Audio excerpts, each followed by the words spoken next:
법화경이 말하는 비교하며 사는 삶이 왜 고통인가? 우리는 태어나는 순간부터 비교 속에 놓입니다. 저 아이보다 키가 작다. 저 집 아이는 공부를 잘한다. 저 사람은 나보다 빨리 자리를 잡았다. 이 비교는 멈추지 않습니다. 학교를 졸업하고 직장을 잡고 가정을 이루어도 여전히 옆 사람과 나를 견주며 살아갑니다. 그런데 법화경은 이 비교가 단순한 습관이 아니라 인간이 겪는 고통의 핵심 뿌리라고 말합니다. 왜 비교하며 사는 삶이 고통이 되는지 법화경의 가르침을 통해 들여다보겠습니다. 법화경에는 모든 중생이 부처가 될 씨앗을 품고 있다는 말씀이 있습니다. 이 가르침을 일불승이라고 합니다. 단 하나의 길, 모든 존재가 부처의 경지에 이를 수 있다는 뜻입니다. 잘난 사람에게만 그 씨앗이 있는 게 아닙니다. 조건이 좋은 사람, 능력이 뛰어난 사람, 많이 가진 사람에게만 주어진 게 아닙니다. 모든 존재가 예외 없이 그 씨앗을 품고 있습니다. 그런데 비교는 이 진실을 보지 못하게 만듭니다. 저 사람은 나보다 낫다. 저 사람은 나보다 못하다는 판단 속에서 사람을 위아래로 나누기 시작합니다. 우열을 가리는 눈으로 세상을 보면 내 안에 있는 부처의 씨앗도 상대방 안에 있는 부처의 씨앗도 보이지 않게 됩니다. 법화경은 비교하는 마음이 어디서 오는지를 말해줍니다. 그것은 자신이 불완전하다는 두려움에서 시작됩니다. 내가 충분하지 않다는 불안, 내가 뒤처지고 있다는 공포, 이 두려움이 끊임없이 남과 자신을 견주게 만드는 겁니다. 그런데 이 두려움 자체가 하나의 착각입니다. 법화경이 말하는 진리 안에서 보면 인간은 원래부터 완전한 씨앗을 품고 있습니다. 부족한 게 아닙니다. 단지 그 씨앗을 아직 알아보지 못하고 있을 뿐입니다. 비교는 이 착각을 더 깊게 만드는 도구입니다. 저 사람보다 내가 부족하다는 생각이 반복될수록 자신 안에 있는 그 씨앗은 점점 더 깊이 묻혀버립니다. 법화경에는 방편이라는 개념이 있습니다. 부처님께서 중생의 근기에 맞추어 다양한 방법으로 가르침을 펼치신다는 뜻입니다. 이 방편의 가르침이 우리에게 이런 진실을 알려줍니다. 모든 사람은 서로 다른 길을 걷고 있다는 것입니다. 어떤 사람은 빠르게 깨닫고, 어떤 사람은 천천히 나아갑니다. 어떤 사람은 지혜로 나아가고, 어떤 사람은 자비로 나아갑니다. 어떤 사람은 고통을 통해 성장하고, 어떤 사람은 평화 속에서 깊어집니다. 이 모든 길이 결국 하나의 진리를 향해 가고 있습니다. 그런데 비교는 이 다양한 길을 하나의 자로 측정하려 합니다. 누가 더 빨리 왔는지, 누가 더 많이 가졌는지, 누가 더 높이 올라갔는지, 이 하나의 기준으로 모든 사람을 줄 세웁니다. 하지만 법화경의 가르침에서 보면 이 줄 세우기 자체가 어리석음입니다. 각자의 길이 다른데 같은 자로 잴 수 없습니다. 그 잴 수 없는 것을 굳이 재려 하기 때문에 고통이 생기는 겁니다. 비교가 고통이 되는 또 다른 이유가 있습니다. 비교는 현재를 잃게 만들기 때문입니다. 법화경은 지금 이 순간의 소중함을 강조합니다. 지금 여기, 이 자리에서 법을 만나고, 이 자리에서 수행하고, 이 자리에서 깨닫는다는 겁니다. 그런데 비교하는 마음은 항상 다른 곳을 향합니다. 저 사람이 있는 곳, 저 사람이 가진 것, 저 사람의 삶. 내 시선이 끊임없이 다른 사람의 삶으로 향하면 지금 내 앞에 있는 것이 보이지 않습니다. 오늘 내게 주어진 인연, 오늘 내 삶이 가져다 준 배움, 오늘 내가 할 수 있는 선행, 이것들이 모두 흐릿해집니다. 비교에 사로잡혀 있는 동안 지금 이 순간이 지나가 버립니다. 그리고 지나간 순간은 돌아오지 않습니다. 이게 비교가 만들어내는 가장 조용하고 가장 깊은 손실입니다. 법화경에는 장자와 궁자의 비유가 나옵니다. 부유한 장자에게 어릴 때 집을 나간 아들이 있었습니다. 아들은 오랫동안 떠돌다 가난뱅이가 되어 돌아왔는데 아버지의 집이 너무 크고 화려해서 자신과는 무관한 곳이라 생각하고 달아나려 했습니다. 아버지는 아들을 알아봤지만 바로 재산을 물려주지 않았습니다. 대신 아들이 스스로 자신의 가치를 알아볼 때까지 천천히 이끌었습니다. 이 비유가 우리에게 전하는 것이 있습니다. 우리는 이미 위대한 것을 품고 있는데 스스로 그것을 모르고 있다는 겁니다. 비교하며 사는 삶은 이 궁자의 삶과 닮아 있습니다. 자신이 얼마나 귀한 존재인지 모른 채 남의 것을 부러워하며 자신의 것은 보잘것없다고 여기며 살아가는 겁니다. 법화경이 말하는 고통의 핵심은 무명입니다. 무명이란 자신의 본래 모습을 알지 못하는 어둠입니다.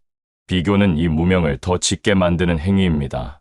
저 사람보다 내가 낫다고 생각할 때는 교만이라는 어둠이 생기고, 저 사람보다 내가 못하다고 생각할 때는 열등감이라는 어둠이 생깁니다.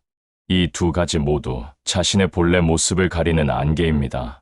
법화경은 이 안개를 걷어내는 것이 수행의 핵심이라고 말합니다. 그 안개를 걷어내는 첫걸음은 비교를 내려놓는 것입니다.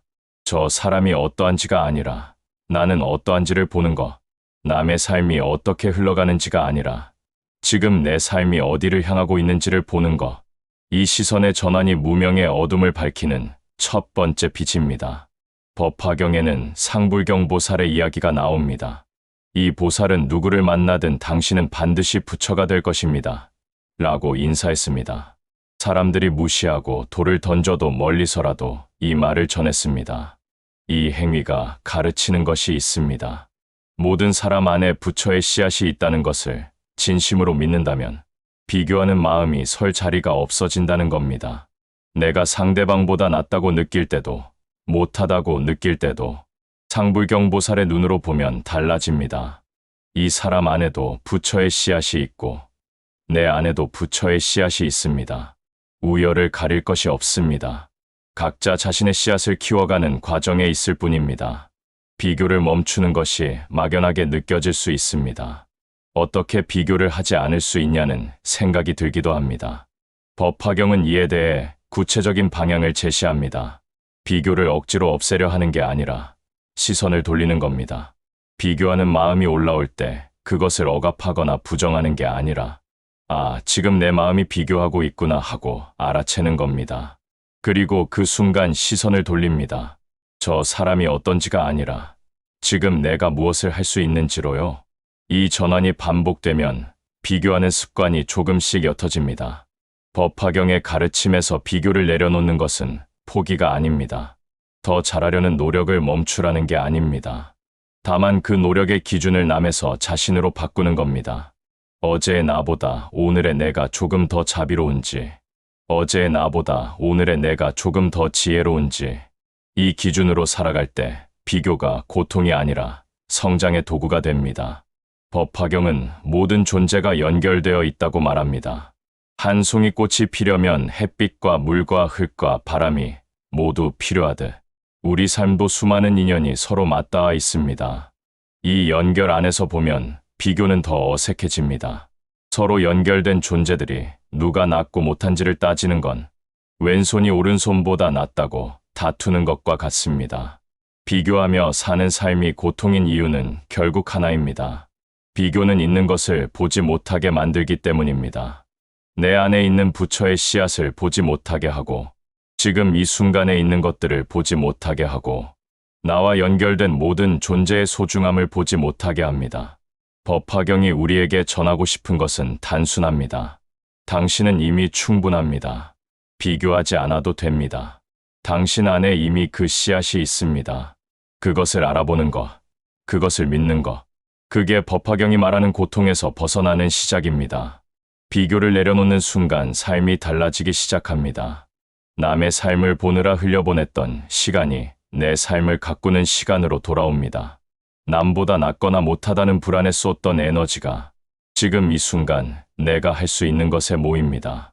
그 에너지가 쌓이면 내 안의 씨앗이 조금씩 깨어나기 시작합니다.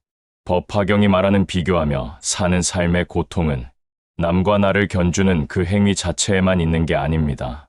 비교하는 동안 자신의 본래 모습을 보지 못하는 것, 그게 가장 깊은 고통이라고 법화경은 말하고 있습니다. 그리고 그 고통에서 벗어나는 길도 이미 우리 안에 있습니다. 이 가르침을 실제 삶에 대입해 보겠습니다. 오랫동안 자신보다 잘 나가는 친구를 보며 괴로워하던 사람이 있었습니다. 같은 시기에 시작했는데 그 친구는 빠르게 성장했고 자신은 제자리 걸음인 것 같았습니다. 모임에 나갈 때마다 그 친구를 보면 마음 한켠이 무거워졌습니다. 진심으로 축하해주고 싶은데 씁쓸한 감정이 먼저 올라왔습니다.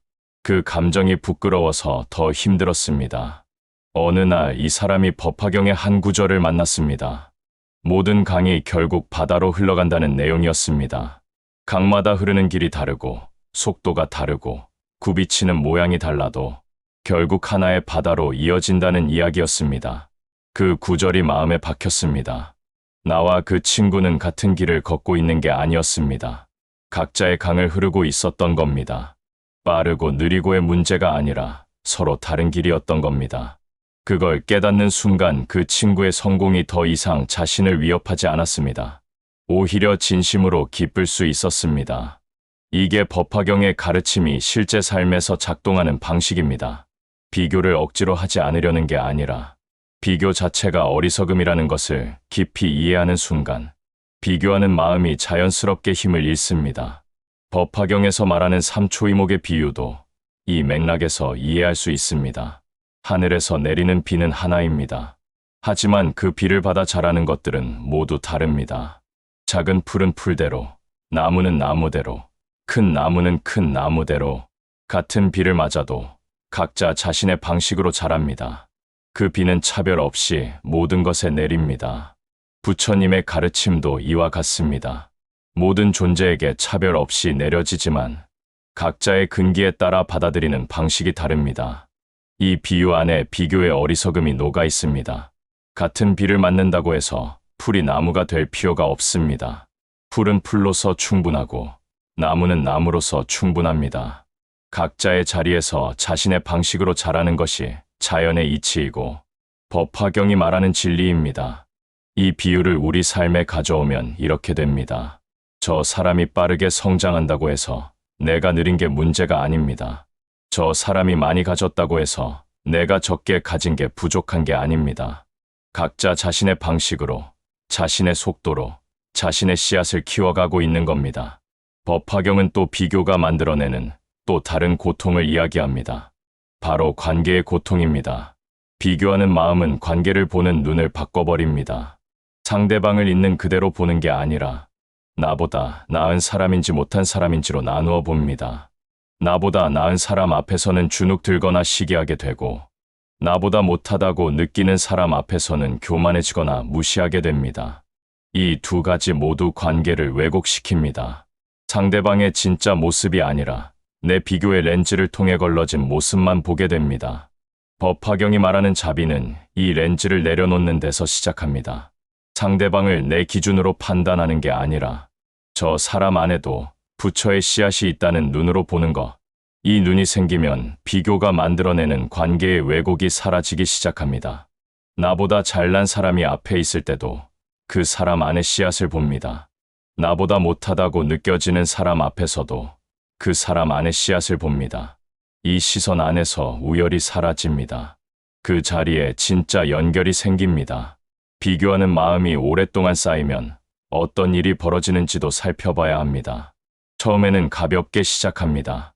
저 사람이 나보다 좀 더 빠른 것 같다 정도의 생각이 반복될수록 점점 무거워집니다. 나는 왜 저 사람만큼 안 될까? 나는 원래 이 정도밖에 안 되는 사람인가? 이런 생각이 무의식에 자리 잡기 시작합니다. 법화경은 이 과정을 업이 쌓이는 것으로 봅니다. 비교하는 생각 하나가 씨앗이 되어 그 씨앗이 쌓이면 의심이라는 업이 되고 그 업이 삶의 방향을 조금씩 틀어버립니다. 내가 충분하지 않다는 믿음이 쌓이면 실제로 그 믿음대로 살아가게 됩니다. 이것이 비교가 만들어내는 가장 깊고 조용한 고통입니다. 반대로 법화경의 가르침대로 자신 안의 씨앗을 믿는 마음이 쌓이면 그 믿음이 새로운 업이 됩니다. 나는 충분하다. 나는 성장할 수 있다. 나 안에 그 씨앗이 있다는 믿음. 이 믿음이 삶을 다른 방향으로 이끌기 시작합니다. 비교에서 비교 없는 삶으로 넘어가는 것이 하루아침에 되지는 않습니다. 오랜 습관이 하루 만에 사라지지 않는 것처럼 비교하는 마음도 의식하고 알아채는 연습이 쌓여야 조금씩 옅어집니다. 법화경은 이 연습을 수행이라고 부릅니다. 큰 절을 찾아가거나 긴 경전을 외우는 것만이 수행이 아닙니다. 일상에서 비교하는 마음이 올라올 때 그것을 알아채고 시선을 자신에게 돌리는 그 순간이 수행입니다. 그 작은 수행이 하루하루 쌓이면 삶이 달라집니다.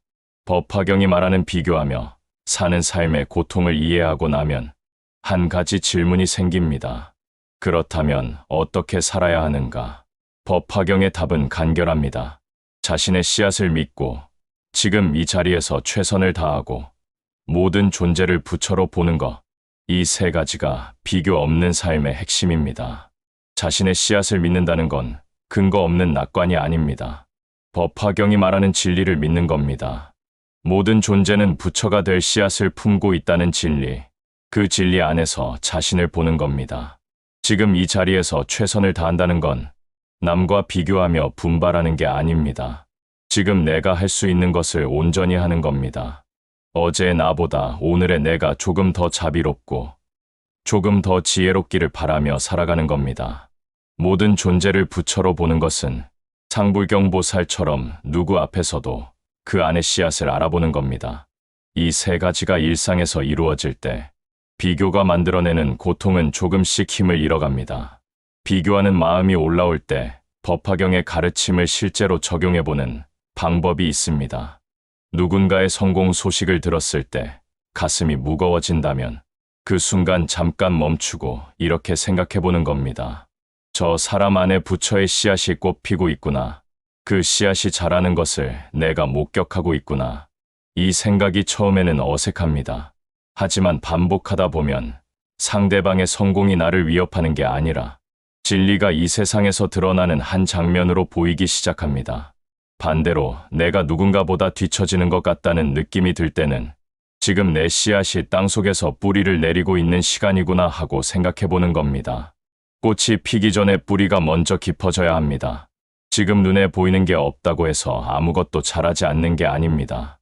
보이지 않는 곳에서 뿌리가 깊어지는 시간이 있어야 나중에 꽃이 피고 열매가 맺힙니다. 이 믿음이 비교로 인한 조급함을 가라앉힙니다. 법화경이 전하는 가르침 중에 지금 이 세상 자체가 정토라는 말이 있습니다. 저 먼 곳에 이상적인 세계가 있는 게 아니라 지금 내가 발 딛고 있는 이 자리가 이미 정토라는 겁니다. 비교하는 마음이 사라질 때 이 진실이 보이기 시작합니다. 비교하는 동안은 지금 이 자리가 부족한 곳으로 보입니다. 저 사람이 있는 곳이 더 좋은 곳으로 보입니다. 하지만 비교를 내려놓으면 지금 이 자리가 보이기 시작합니다.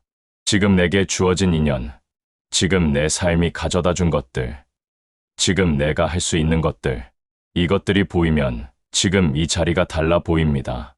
이 시선의 전환이 법화경이 말하는 깨달음의 시작입니다. 먼 곳에서 찾는 게 아니라 지금 이 자리에서 보는 것, 남의 삶에서 찾는 게 아니라 내 삶 안에서 발견하는 것, 비교하며 사는 삶이 고통인 이유는 단순합니다. 비교는 항상 지금 이 자리를 부족한 곳으로 만들기 때문입니다. 저 사람이 있는 곳이 더 낫고, 저 사람이 가진 게 더 좋고, 저 사람의 삶이 더 의미 있어 보입니다. 이 시선 속에서 지금 내 자리는 항상 부족하고 아쉽고 열등한 곳이 됩니다. 하지만 법화경의 눈으로 보면 다릅니다.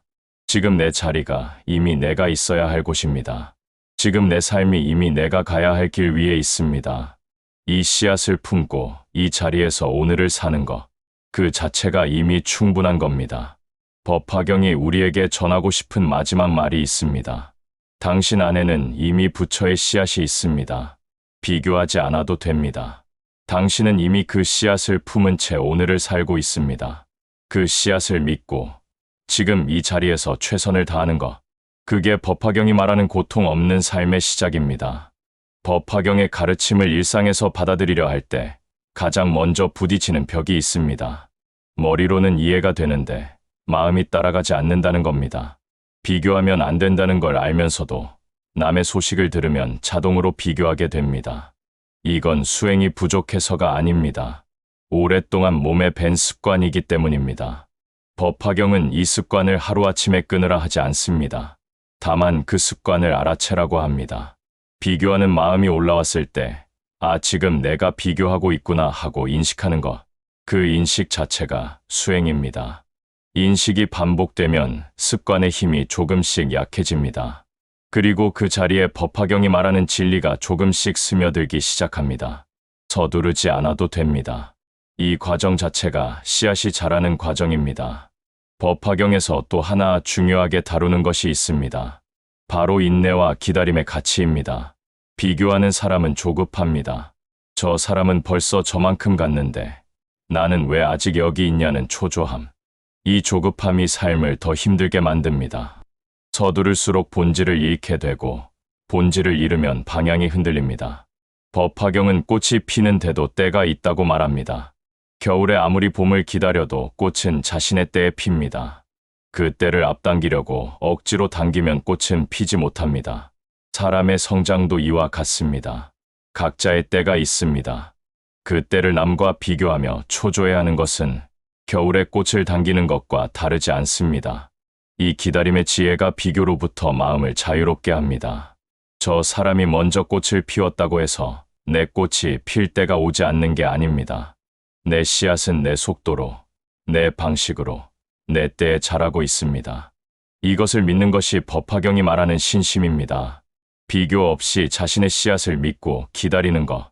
이것이 쉬운 일처럼 보이지 않습니다. 하지만 법화경은 말합니다. 이 믿음 자체가 이미 씨앗을 키우는 물이 된다고요. 믿는 마음이 깊어질수록 씨앗도 깊어집니다. 비교를 내려놓고 자신을 믿는 그 마음이 수행이고 그 수행이 삶을 바꿉니다. 오늘 당신 앞에 비교하고 싶은 마음이 올라온다면 잠깐 멈추고 이 말을 떠올려 보세요. 나 안에 이미 씨앗이 있다.